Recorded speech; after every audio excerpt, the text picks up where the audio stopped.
All right, get your motor running because today we're looking for adventure and whatever comes our way. That's right, we are launching into an epic American road trip with the #1 Rev 'em Up open road anthem cranked to 11. This revolutionary counterculture track from the late 60s, it put a generation on notice. Times were changing. Since then, it has passed into rock immortality, inspiring the disenfranchised to let go of their inhibitions and grab life by the handlebars. So get ready for a full throttle, pedal to the metal sprint down the highway. Coming up next on Professor of Rock. Hey music junkies, Professor of Rock, always here to celebrate the greatest artists and the greatest songs of all time. I tell you what, if you want to be a part of a premier music community that curates the best of the rock and roll era through interviews, stories, history, everything, subscribe below right now. I think you're really going to dig this channel. We've got so many interviews with the legends about the songs that become the soundtrack of your life. We also have a Patreon. You check that out. You're going to find an additional catalog of exclusive content. You can also even become an honorary producer to help us curate this history. And check out our new merch right here, ProfessorofRock.com. Today's code to get 10% off is the word vintage. So it's time for another edition of our series, #1 in Our Hearts, where we break down a song that was so great, should have been a #1 hit on the Billboard Hot 100, but for various reasons it came up short. And today we're hitting the open road for the rock era's premier top speed, no holds barred manifesto, Born to Be Wild by Steppenwolf. Born to be wild. You know, you'd be hard-pressed to argue that there was a medium more culturally dominant than music in late 60s America. Television, movies, sports, arts, and literature all opened up society to new ideas.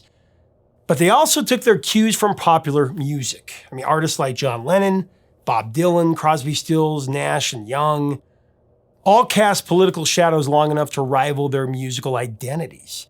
60s musicians influenced the rising generation in ways that government officials never could. And Steppenwolf was no exception.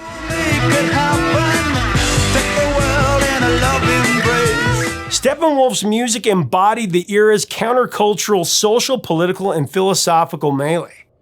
It projected a newfound sense of freedom. Freedom to speak your mind, freedom to live how you wanted to live. But before there was Steppenwolf, there was the Sparrows, a Canadian blues rock outfit featuring brothers Dennis and Jerry Edmonton. Though the band went through several lineup changes, they ultimately reconfigured to include singer-songwriter John Kay, bassist Nick St. Nicholas, and keyboardist Goldie McJohn in 65 and 66. The Sparrows played shows all around southern Ontario, but they weren't making any money, at least not enough to survive. So in an effort to broaden their influence and pay the bills, they began commuting to New York to play clubs there. Soon after, they dropped an S from their name and simply became the Sparrow. Now, after playing for months and months in New York, the Sparrow landed a record deal with Columbia. But after multiple singles failed to chart, the band left New York behind for the California sunshine out west. The Sparrow spent the first 6 months of 1967 playing gigs between LA and San Francisco. They performed alongside The Doors and a young Steve Miller Band, among many others. But by mid-1967, the Sparrows still hadn't locked in a new record deal. And to make matters worse, Dennis Edmonton announced he was leaving to just become a songwriter. Dissensions arose from there, and it was clear that the Sparrow had really run its course.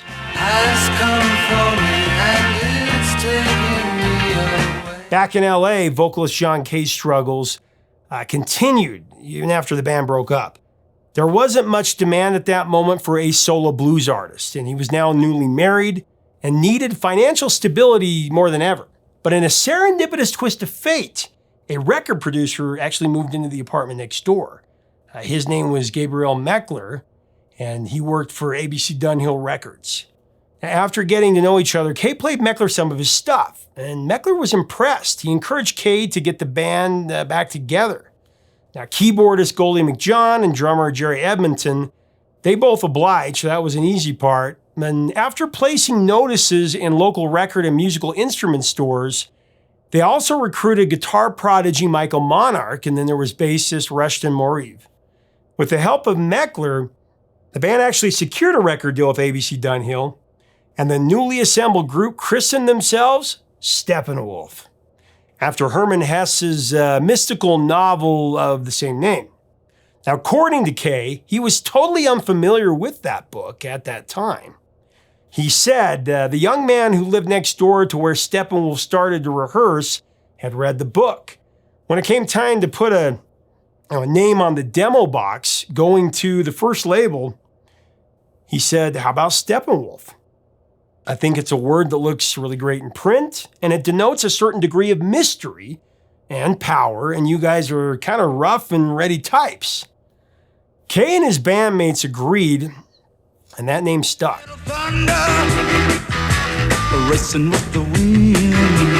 Now, as we get into the song breakdown here, I do want to thank our sponsor, Zenni Eyewear. These are the glasses that I wear every single day. You know, if you're in the market for a new pair of glasses or sunglasses, check out Zenni.com. This is where you can design your own glasses, the shape, the color, the size, and you can add great features like blue blocks and anti-fog, anti-glare. See for yourself today. Yeah, darling, go make it happen. So Steppenwolf's 1968 self-titled debut was recorded in a fast 4 days. But sales started out painfully slow. The first two singles, A Girl I Knew and Suki Suki, both fell flat. A girl I knew. Sucky, sucky, sucky, sucky, sucky, sucky, sucky. Afterwards, an argument ensued between the record company and the band about which song they should put out next. Steppenwolf wanted a song called Born to Be Wild, but the label wanted one called Everybody's Next One. She doesn't know why she's everybody's next one. In a compromise, both parties agreed to split the difference, putting one song on each side of the single. They then shipped them out to various radio stations to let them fight it out and decide. By early summer of 1968, 90% of radio stations who'd received the record were playing Born to Be Wild. It was a massive hit. It accelerated, like I said, to number 2 on the US Billboard Hot 100. It went to number 1 in Canada. The timing was really perfect. Teenagers across America were out of school. They were hitting the road, looking for adventure and whatever came their way. For adventure and whatever comes our way. Sorry for the pun there, but Born to Be Wild became the essential soundtrack for a summer of uninhibited exploration and discovery. Born to Be Wild is really the greatest motorcycle song ever composed. It's been routinely invoked in both popular and counterculture to showcase a biker appearance or attitude. It's a song for anyone who refuses to be tied up in societal straitjacket conventions. Yeah, darling, go make it happen. Born to Be Wild was actually written by former Sparrow bandmate Dennis Edmonton, who changed his name to Mars Bonfire when he left the group. Bonfire tells the story of how he was walking down Hollywood Boulevard when he saw a poster in a window saying Born to Ride. The poster featured a picture of a motorcycle erupting out of the earth like a volcano with all this fire around it. Chunks of asphalt were flying everywhere. It was the ultimate bike from hell scene. And for the young songwriter, it was destiny calling. Said Bonfire, around this time, I had just purchased my first car, a little secondhand Ford Falcon. So all this came together lyrically. The idea of the motorcycle coming out along with the freedom and joy I felt in having my first car and being able to drive myself around whenever I wanted. After Bonfire finished the demo, he passed it off to his brother Jerry, and he told him, I wrote this new tune, you guys are starting a band, would you consider it?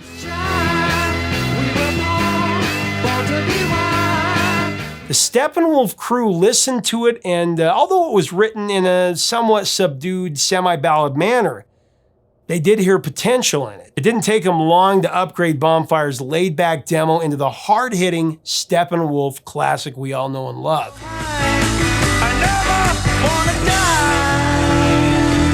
The track became a No Limits epic open road anthem that inspires us all to chase after freedom and to look for adventure just over the horizon.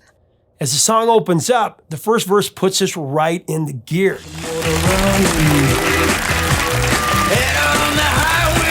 Get your motor running, head out on the highway, looking for adventure and whatever comes our way. Adventure and whatever comes our way. I mean, one of the greatest first lines ever. Hearing these words coaxes us to leave behind our day-to-day tedium and cast off the societal expectations that really weigh us down. By the time we reach the next few lines, we're amped up and ready to take on the world. Yeah, darling, go make it happen. Take the world in a love embrace. Make it happen. Take the world in a love embrace. Fire all your guns at once and explode into space. Explode into space. Born to Be Wild has been described as a seminal work for heavy metal, that genre. And that's because it features the first known use of the term heavy metal in music. Lightning. Heavy metal thunder. Now, there are a few songs that experts point out to as the first heavy metal song. I mean, everything from You Really Got Me by Kinks, Really got me now. You got me so I got me but now you really got me. to Helter Skelter by the Beatles,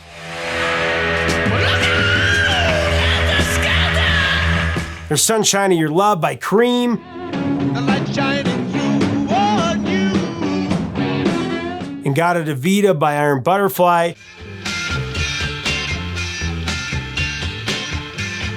Black Sabbath by Black Sabbath,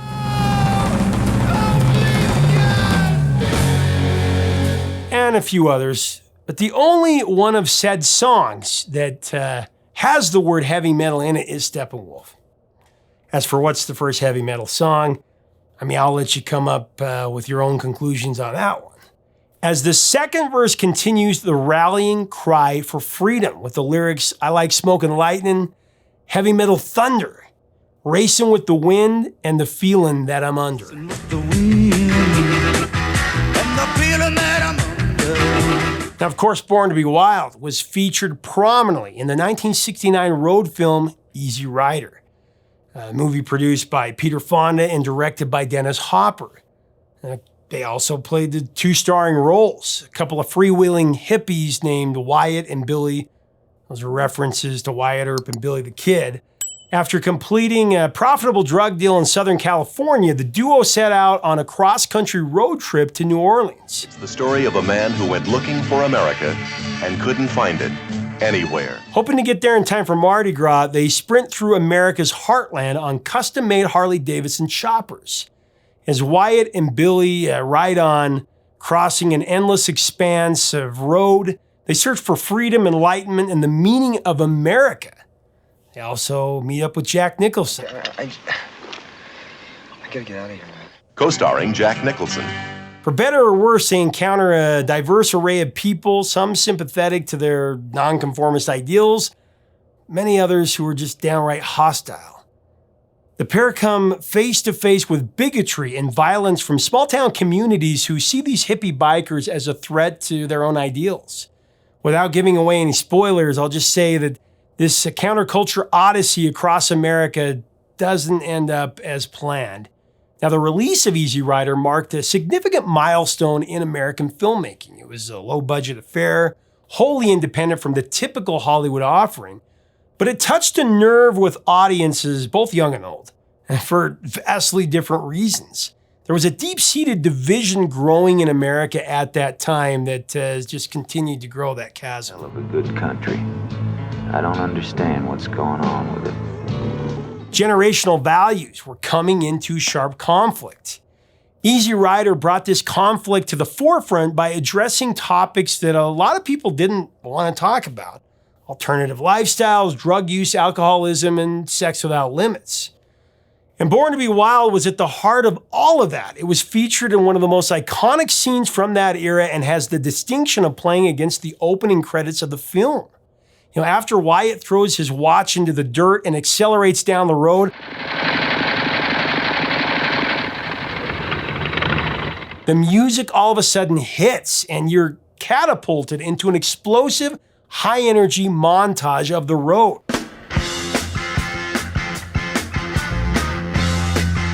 Motorcycles and American West scenery. In fact, it was conceived by Peter Fonda and Dennis Hopper as a modern Western, with Harleys replacing horses.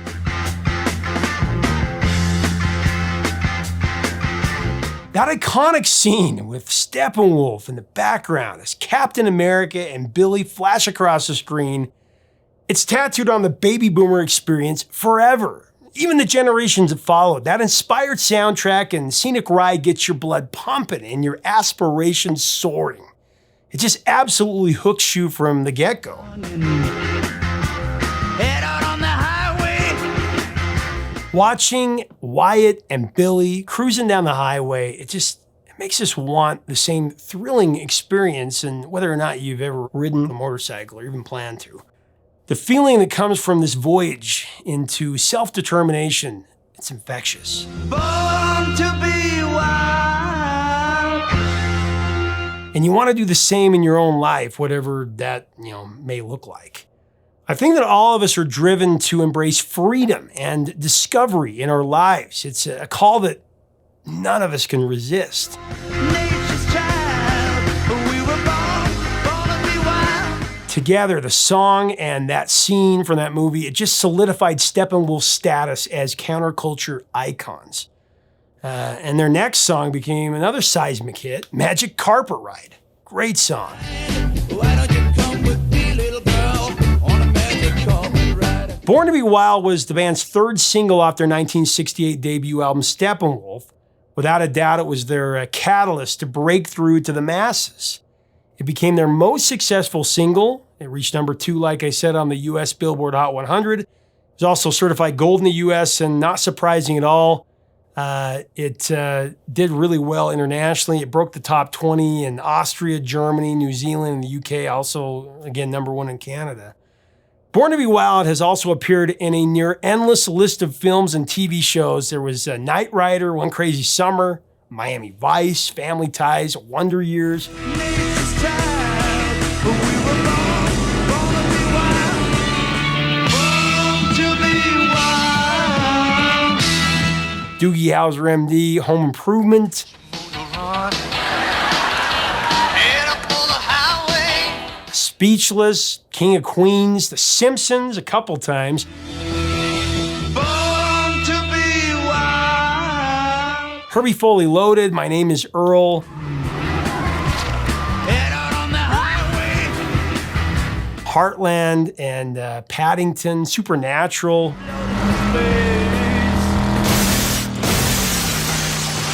Born to be Wild has also been covered by several artists, including Wilson Pickett, that was in '69, Blue Oyster Cult in '75. Born to be wild.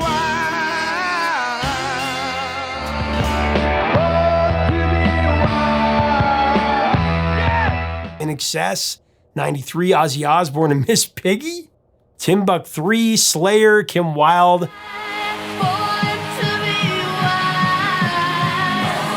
And Aerosmith and Carrie Underwood just recently.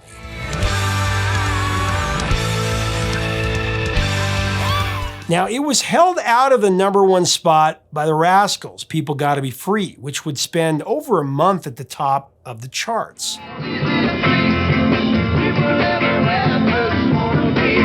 It's kind of funny that it kept Born to be Wild out of the number 1 position, because the Rascals song is all about voicing the fact that we all need to be free.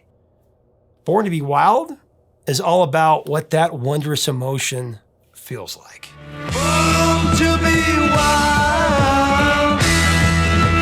Leave us a comment about Steppenwolf and Born to be Wild. What are your memories of this song? Let us know in the comments below.